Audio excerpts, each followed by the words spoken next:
এই শহরে আনুমানিক ২ কোটি লোকের বসবাস এবং এই ২ কোটি লোক খুব হুড়োহুড়ি করে তাড়াহুড়ো করে প্রতিটা দিন পার করে এই ব্যস্ত নগরীতে, যেখানে খাবারের দাম এবং পকেটের টাকার হিসেব মেলে না অনেক সময়। তাই আমার আজকের ভিডিওটা একদম সস্তা খাবার নিয়ে। ঢাকা শহরের ৩টা নির্দিষ্ট জায়গায়, ৩টা ভিন্ন ভিন্ন জায়গায় ৩ ধরনের খাবার, যা খুবই সস্তা এবং মানুষজন খুব ইজিলি নিতে পারবে, এরকম ৩টা খাবার আমি আজকে দেখাবো। প্রথমে হচ্ছে সকালের নাস্তা। এই সকালের নাস্তাটা এমন একটা জায়গায় যেখানে প্রতিদিন সকাল থেকে রাত পর্যন্ত ভিড় লেগে থাকে। জায়গাটার নাম হচ্ছে কল্যাণপুর বাস স্ট্যান্ড এবং এই কল্যাণপুর বাস স্ট্যান্ড হচ্ছে অনেকটাই এই এলাকার গুলিস্তানের মতো। গাবতলী পাশেই রয়েছে, এর পাশে হচ্ছে টেকনিক্যাল মোড়, প্রচুর বাসের আসা যাওয়া এবং এইখানে বেশ কয়েকটা মেডিকেল কলেজ আছে, পেছনের দিকে বেশ কয়েকটা শিক্ষা প্রতিষ্ঠান আছে, যে কারণে এখানে প্রচুর মানুষের আনাগোনা সারাদিন লেগে থাকে।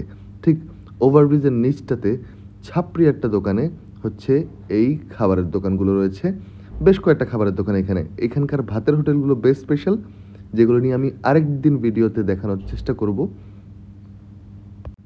আজ আমি আপনাদের কেবলমাত্র নাস্তা দেখাবো। এই হচ্ছে কল্যাণপুর বাস স্ট্যান্ডের দিকে যাওয়ার যে পথটা দেখতেই পাচ্ছেন, প্রচুর বাস এখানে নর্মাল টাইমে দাঁড়িয়ে থাকে। এগুলো কিন্তু সব দূরপাল্লার বাস। এছাড়াও এই জায়গাটা কিন্তু ঢাকার ভেতরে যে বাসগুলো চলাচল করে আন্তনগর, সেগুলোর একটা হাব। পাশেই হচ্ছে বিআরটিসির একটা ডিপো, এই যে এই গেট দিয়ে, এবং তার ঠিক সাথেই লাগোয়া হচ্ছে এই ওভারব্রিজটা এবং এই ওভারব্রিজের নিচে যে দোকানগুলো, সেই দোকানগুলো আমি আজকে আপনাদের দেখাবো। এই দোকানগুলোতে সকাল থেকে মোটামুটি ভিড় লেগে থাকে। এই হচ্ছে আমার নাস্তা, সেদ্ধ আটার রুটি আর হচ্ছে ডাল ভাজি এবং একটা ডিম।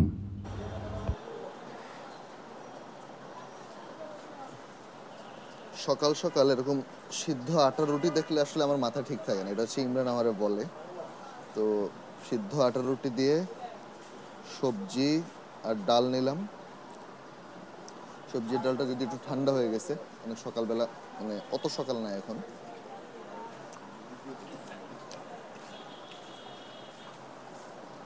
আমরা আছি হচ্ছে কল্যাণপুর বাস স্ট্যান্ডে।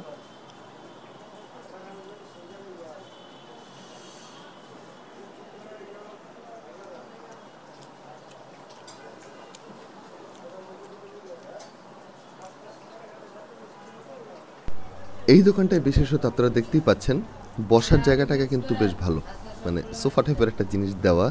এসব দোকানে সাধারণত এই ধরনের বসার জায়গাগুলো দেখা যায় না।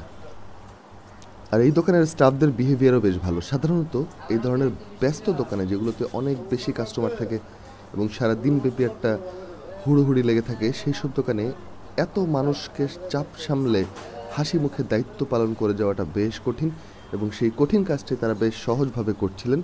আমি এখানে প্রায় আধা ঘন্টা থেকে ৪৫ মিনিটের মতো, মানে বৃষ্টি ছিল কিছুটা, তাই কিছুক্ষণ ওয়েট করছিলাম কোথায় যাব কী করব, তখন মাথায় হুট করে আসলো যে এটা ব্লগ করে ফেলে এখানে।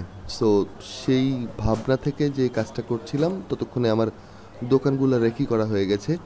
তাই এই দোকানটা স্পেশালি আসলাম এই দোকানটার সেদ্ধ আটার রুটি দেখে, এবং আটার রুটি বেশ মজাদার, এখানকার বেশ নরম, খুব ভালো যত্ন নিয়ে তৈরি করা হয়েছে। সবজিটা আপ টু দ্য মার্ক না, বাট চলে আর কি, মানে আপনার ঠেকায় খাবেন এখানে। আপনি এখানে নিশ্চয়ই প্ল্যান করে এসে রিক্সা ভাড়া দিয়ে বা গাড়ি ভাড়া দিয়ে এসে খাবেন না। এখানে হচ্ছে আপনার ধরেন জার্নি আছে বা কোথাও এখান থেকে রওনা দিবেন কল্যাণপুর থেকে, সেই ক্ষেত্রে হচ্ছে এই জায়গার হোটেলগুলো বেশ হ্যান্ডি। আপনার একদম হাতের কাজ বা খুব দ্রুত কোনো একটা কাজ করতেছেন, তার মধ্যে এখানে খেয়ে আপনি আপাতত পেট ভরতে পারবেন। এখানে কিন্তু আমি খুব সিম্পল একটা জিনিস দেখালাম, এমন না যে আপনি এখানে আমার রেকমেন্ডেশন শুনে যাবেন বা আমার রেকমেন্ডেশন থেকে এখানে আপনি খাওয়া দাওয়া করবেন। এটা হচ্ছে আপনি যখন কল্যাণপুরে গিয়ে কোনো একটা আপনার খিদা লাগবে বা সকালবেলা আপনার মনে হবে যে কিছু একটা খাওয়া দরকার এই মুহূর্তে এখান থেকে মুভ করার জন্য, সেই ক্ষেত্রে যাতে আপনার আমার কথাটা মনে পড়ে এবং এই টাইপের দোকানগুলো আপনারা খুঁজে বের করেন, সেই জন্যই আমার এই ভিডিওটা করা। আর ঢাকায় এই দিকটায় নর্মাল র্যান্ডম দোকানে সকালে নাস্তার ভ্যারাইটি আসলে খুব বেশি নাই, সেই দিক থেকেও আসলে এই দোকানগুলো তার ব্যতিক্রম না। খুব বেশি ভ্যারাইটি এইসব দোকানে আপনারা পাবেন না। তাই সেই ডাল ভাজি, সেই রুটি এবং ডিম দিয়ে আসলে সকালবেলার কাজ সেরে ফেলতে হয়। এবারে আমি চলে যাচ্ছি ঢাকা শহরে আরেকটা ব্যস্ততম জায়গা, পল্টন। পল্টন এলাকাটা কর্মজীবী মানুষে ভরপুর। এইখানে আসলে মানুষের বাসাবাড়ি খুবই কম, বা থাকলেও তারা আসলে ঠিক পথের ধারে খাওয়ার মতো না, মানে মোটামুটি অভিজাত লোকজন পল্টন বাড়ি নিয়ে থাকে সেগুনবাগিচা বা এইসব এলাকায়। আর এইখানে আসেন মূলত কর্মজীবীরা, একদম আমাদের মতো মানুষ যারা হচ্ছে পথে ঘাটে নানা ধরনের কাজে ব্যস্ত থাকে, এবং তাদের জন্য পল্টনে একটা সরু গলিতে বেশ কয়েকটা ইন্টারেস্টিং খাবারের দোকান আছে, এবং তিনটার নামই হচ্ছে ন দিয়ে। প্রথমটা হচ্ছে নবাব, তারপরেরটা নুসরাত, তারপরেরটা নজরুল। এই তিনটা খাবার হোটেলে আমি দেখলাম যে ভাত খাওয়ার জন্য প্রচুর মানুষ ভিড় জমাচ্ছে দুপুরবেলা। পল্টন এলাকাটায় শুধুমাত্র যে এইখানকার কর্মজীবীরাই আসেন তা না, এর আশেপাশে প্রচুর লয়ার ফার্ম রয়েছে, এবং এই লয়ার ফার্মগুলোতে বিভিন্ন এলাকার মানুষ বিভিন্ন মামলা মোকদ্দমা, বিভিন্ন ঝুটঝামেলা পোহাতে বা এড়াতে এখানে আসেন, এবং তারা কনসালটেন্সি নেন। এর আশেপাশে হচ্ছে সচিবালয় রয়েছে, প্রেস ক্লাবের মতো গুরুত্বপূর্ণ একটা জায়গা রয়েছে, ঠিক পাশেই হচ্ছে বাইতুল মুকাররম মসজিদ। বুঝতে পারতেছেন কীরকম একটা গুরুত্বপূর্ণ হাব এই পল্টন। আর এই পল্টনে মানুষজন দুপুরবেলা বেশ একটা বিপদের মধ্যেই পড়েন যে কোথায় খাবেন, দুপুরে কিভাবে আসলে দিনটা কাটবে, কারণ দুপুরবেলার খাবার তো বাংলাদেশিদের জন্য বেশ ইম্পর্ট্যান্ট একটা খাবার। তাই এই দোকানগুলো আসলে তাদের সেই পারপাসটা সার্ভ করে মোটামুটি সুলভ মূল্যে। আমরা এখানে গিয়েছিলাম 1:30 থেকে 2টা এই উইন্ডোর মধ্যে, এবং গিয়ে দেখলাম বসার জায়গা নেই আসলে, 3টা হোটেলের একটা তো, এবং 3টা হোটেলই আলাদা আলাদাভাবে এখানে বেশ গুরুত্বপূর্ণ, এবং 3টা হোটেলেই খাবারের খুব বেশি ডিফারেন্স নেই, এবং খাবারগুলো প্রায় একইভাবে সাজানো, এবং জাস্ট পারমিউটেশন কম্বিনেশনের যে চিন্তাভাবনা সেখান থেকে আমি মাঝখানের হোটেলটা বেছে নিয়েছিলাম, এবং এখানেও খাবার টাবার দেখে আমার কাছে বেশ ভালো লাগছে। তবে আমাদের টার্গেট যেহেতু এই ভিডিওতে একদমই সস্তা খাবার, তাই আমরা যেটা করলাম, আমরা ডাল ডিমটা নিলাম যেটার দাম হচ্ছে মাত্র 35 টাকা, একটা ভর্তা নিলাম যেটার দাম হচ্ছে মাত্র 20 টাকা, এবং ভাত মোটামুটি 60-65 টাকার মধ্যে আমরা একবেলার খাবার খেয়ে ফেলবো এরকম একটা প্ল্যান নিয়ে আমরা এখানে বসেছি। এবং দুইজনের মিলে আসলে 120 টাকার মতো লেগেছে এখানে। এই চলে এসেছে আমাদের ভর্তা, ডিম ভর্তা আর বেগুন ভর্তা, আর হচ্ছে ডিম ডাল। এই হচ্ছে আমাদের পল্টনের হোটেলে একবেলার খাবার। ডিম ডাল ব্যাপারটা কিন্তু একদম ব্যাচেলার্স আইডেন্টিটি টাইপের একটা খাবার। আমরা যারা বাসা বাড়িতে নতুন নতুন বাসা নেই, আমরা নতুন নতুন রান্না শিখি, আমাদের অন্যতম প্রথম দিককার যে রান্না সেগুলোর একটা হচ্ছে ডিম ডাল, এবং আমারও তাই। এবং ডিম ডাল রান্না করতে আমার খুব ভালো লাগে, কারণ হচ্ছে এটা জিনিসটা সহজ, জিনিসটা খেতে মজাদার, জিনিসটা রাইসটাকে শুষ্ক রাখতে দেয় না, বেশ একটা আলাদা ভাইব নিয়ে আসে, এবং সবচেয়ে বড় কথা এইটা সস্তা। সস্তা হওয়াতে ধরেন আপনি বাসায় রান্না করেন আর বাইরে এই খাবারটা দিয়ে খান, আপনার খুব বেশি টাকা কখনোই খরচ হবে না।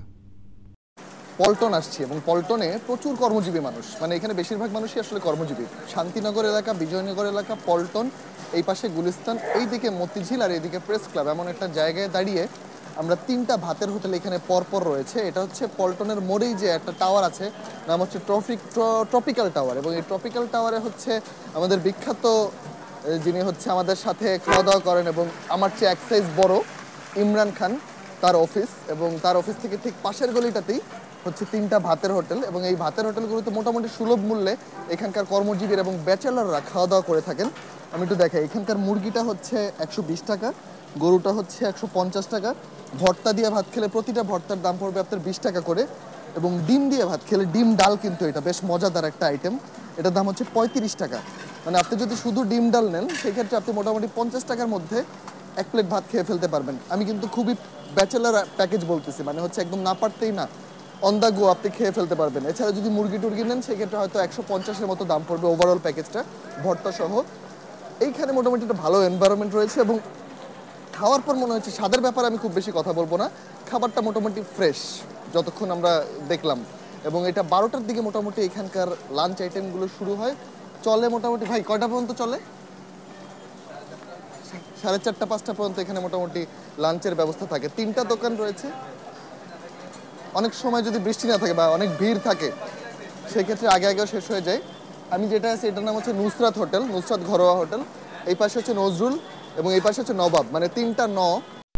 তো সকালের নাস্তা দেখালাম, দুপুরের খাবারও দেখালাম, এবারে আমি দেখাচ্ছি একটা স্পেশাল বিরিয়ানি। স্পেশাল দামের কারণে, স্বাদ বা মানের কারণে না, এটা মাত্র 70 টাকা। এটা চিকেন কাচ্চি নামে বিক্রি হচ্ছে হাজারিবাগ বাজারেই, ওই যে মারুফ আর নুরু বিরিয়ানি আছে না, এটা ঠিক মাঝামাঝি। এটার নাম হচ্ছে স্বাদ বিরিয়ানি হাউস, ছোট্ট একটা দোকান। সেই দোকানে বাচ্চা একটা ছেলে এই বিরিয়ানিটা বিক্রি করতেছে মাত্র 70 টাকায়। 1 পিস আলু, 1 পিস চিকেন। চিকেনটা খুব একটা সুবিধার লাগে না আমার কাছে, এভারেজ আর কি।